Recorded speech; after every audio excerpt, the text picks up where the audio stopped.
आज की क्लास में हम चर्चा करेंगे हड़प्पा सभ्यता पर। आगे कि हड़प्पा सभ्यता की जो ज्ञान विज्ञान और तकनीकी विषय वस्तु थी वो क्या थी, उस पर हम चर्चा करेंगे। आज आप सबको पता है 21/5/2025 बुधवार है और हड़प्पा सभ्यता के लोगों को क्या ज्ञान विज्ञान का ज्ञान था, क्या उन्हें टेक्नोलॉजी का ज्ञान था, तो उस पर चर्चा करेंगे आज हम, है ना। तो आप सबको पता है कि हड़प्पा सभ्यता के लोगों को इसका ज्ञान था क्यों, क्योंकि हमें कुछ ऐसे साक्ष्य या कुछ ऐसे उपकरण और एलिमेंट प्राप्त हुए जिससे कि हम उनसे अंदाजा लगा के उनके आधार पर यह साबित कर सकते हैं कि हड़प्पा सभ्यता के उन निवासियों को प्रौद्योगिकी का ज्ञान था।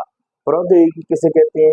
विज्ञान के माध्यम से। विज्ञान के माध्यम से जब हम कोई ऐसा उपकरण या ऐसी कोई मशीन या ऐसी कोई विषय वस्तु डेवलप कर लेते हैं जो मानव के लिए उपयोगी होती है, जो मानव के जीवन को पहले से ज्यादा उन्नत बना देती है, उसे हम टेक्नोलॉजी कहते हैं। क्या कहते हैं? टेक्नोलॉजी, है ना। तो साइंस एंड टेक्नोलॉजी का इस्तेमाल साथ में इसलिए किया जाता है क्योंकि ज्ञान के माध्यम से, ज्ञान मतलब जिस चीज को जान लेना, और विज्ञान मतलब क्रमबद्ध तरीके से, तर्कपूर्ण तरीके से उसे सिद्ध कर लेना, और उसी के माध्यम से आगे चलकर हम किसी ऐसी कोई उपकरण या ऐसे कोई हम मशीन को डेवलप कर लेते हैं जो मानव के जीवन के लिए और ज्यादा उन्नत बना देती है। तो वो क्या कहलाती है? टेक्नोलॉजी कहलाती है। क्या कहलाती है? टेक्नोलॉजी कहलाती है। तो आइए, हड़प्पा सभ्यता के लोगों को क्या ज्ञान विज्ञान? बिल्कुल, हड़प्पा सभ्यता के लोगों को ज्ञान विज्ञान और प्रौद्योगिकी का उन्हें ज्ञान था। तो उन जैसे कि हमें क्या मिली हुई है? मिश्र धातु, कांसा। क्या प्राप्त हुआ है? कांसा। कांसा एक मिश्र धातु है। अब बताओ, मिश्र धातु बनाने के लिए सबसे पहले किस बात का ज्ञान होना चाहिए? उन्हें गलाने का भी ज्ञान था। इस धातु को कैसे गलाया जा सकता है, और साथ में उन्हें ये भी ज्ञान था कि कितने अनुपात में, ये भी ज्ञान था कि कितने अनुपात में इस धातु को हम मिलाएंगे।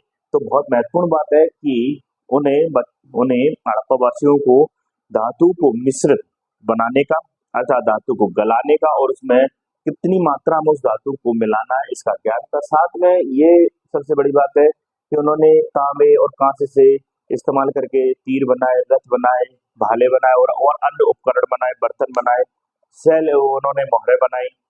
बकायदा इसका यह प्रमाण हो रहा है, इस बात का इससे यह ज्ञान हो रहा है कि वो लोग मिश्र धातु और धातु से भी अन्य उपकरण बनाने की कला को जानते थे, कला से परिचित थे, पर वो लोहे से परिचित नहीं थे। मतलब लोहा जो धातु है वो बाद में जाके इन्वेंटेड होगी, बाद में जाके उसकी खोज होगी, बाद में जाके हमारे सामने प्रस्तुत होगी, और उसके बाद वो लोहे के उपकरण हमें दिखाई देंगे। तो यहाँ लोहे से वो परिचित नहीं थे, इसलिए वो तांबे और कांसे का इस्तेमाल करते थे अपने रोजमर्रा की जिंदगी में, जो भी उपकरण बनते थे उनके लिए। तो ऐसे तो रहा है कि वह एक ऐसे ज्ञान से परिचित थे जिसमें कि मिश्र धातुओं का निर्माण ही नहीं, मिश्र धातुओं के माध्यम से उपकरण भी बनाए जाते थे। अगली बात करें मापतोल का उपकरण। मापतोल की हमें ऐसी कई वस्तुएं प्राप्त हुई, जैसे सीप का बांट प्राप्त हुआ है, हाथी दांत की स्किल प्राप्त हुई है, मोहनजोदड़ो और लोथल से हाथी दांत की स्किल। इससे यह सिद्ध हो रहा है कि उस समय के लोग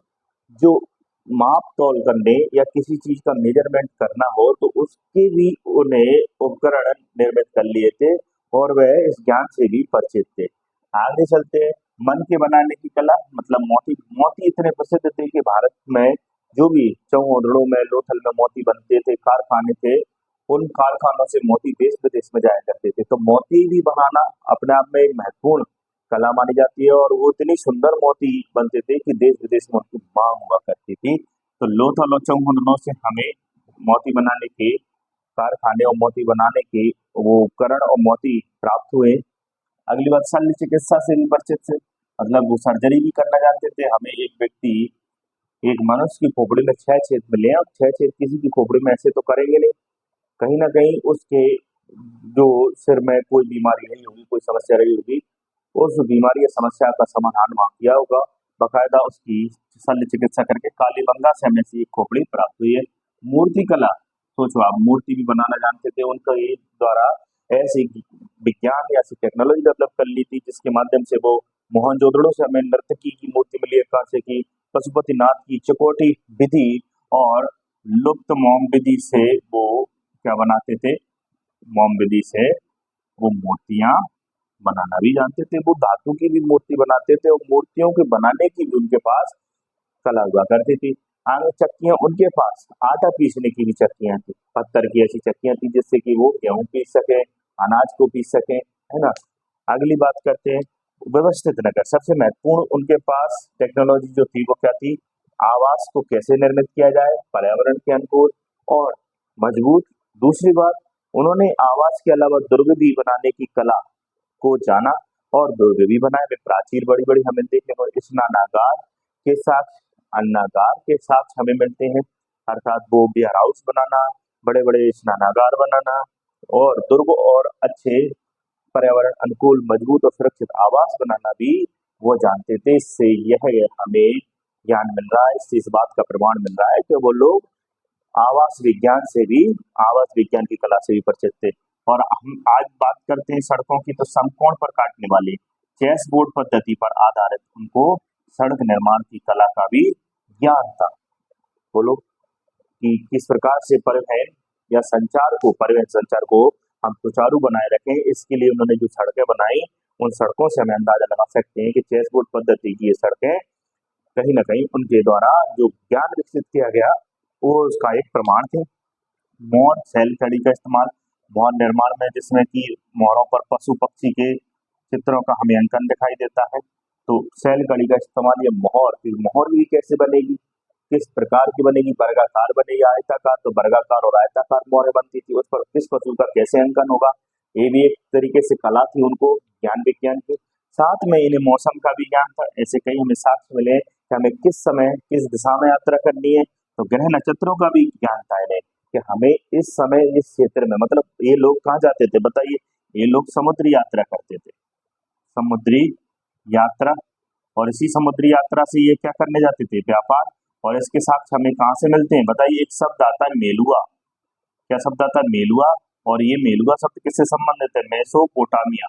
बोलो किससे संबंधित है, मेसोपोटामिया। मतलब ये समुद्री जो व्यापार किया करते थे, वो इस बात का प्रमाण है कि इन्हें मौसम का भी ज्ञान था, क्योंकि मौसम का ज्ञान ये भी बता रहा है क्योंकि इनको इनके यहाँ से विभिन्न प्रकार की हमें फसलें भी प्राप्त हुई हैं, विभिन्न प्रकार के हमें मौसमी पदार्थ प्राप्त हुए हैं, तो इससे पता लगा सकते हैं। और इन्हें अगर ये यात्रा करने जा रहे हैं मेसोपोटामिया और अन्य जगह, तो इसका मतलब है कि इन्हें मौसम का, ग्रह नक्षत्र का, कि कब हमें किस दिशा में यात्रा करनी है। और साथ में आप सबको पता है कि जब माप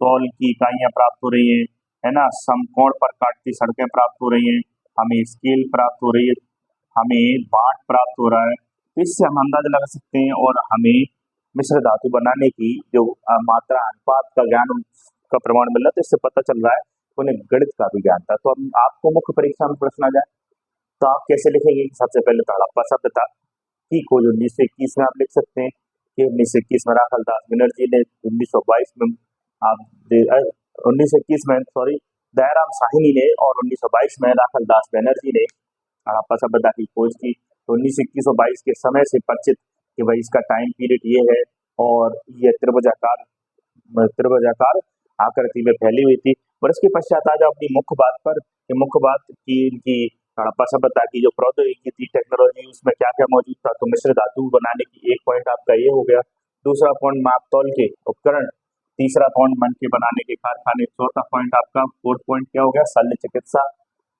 बाकायदा हम उन जगहों का भी नाम लिखेंगे जिससे कि यह बात हमारी प्रमाणित हो जाए कि हमें पता है कि कालीबंगा से शल्य चिकित्सा के हमें क्या मिले, प्रमाण मिले।